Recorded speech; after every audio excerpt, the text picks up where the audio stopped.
যারা স্বামীর ভাত খাবো না বলেন না, তাদের জন্য বলছি, তারা অবশ্যই স্বামীর ভাত না খেলে রুটি খাবেন, সবজি খাবেন, নুডলস বানিয়ে খাবেন। সেটাও যদি না থাকে তো কি করবেন, ঘরে যদি ময়দা থাকে গুলে নমক দিয়ে গরম করে খাবেন। বার্গি ভাত আর ধরেন না। বার্গি ভাত আর ধরলে আপনি মটন বিরিয়ানি খেতে পারবেন, চিকেন বিরিয়ানি খেতে পারবেন 1 মাসের জন্য, 2 মাসের জন্য।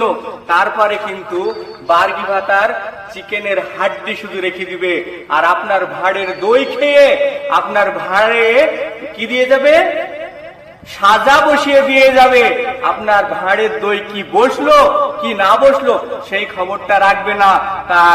তাই আপনারা অবশ্যই বার্গি ভাত আর ধরবেন না, চিকেন মটন খাইন না, স্বামীর ভাত খান, ভালো থাকেন। তাই আমি বলতেছি আপনাদের উদ্দেশ্যে, ভালো থাকবেন সবাই, সুস্থ থাকবেন।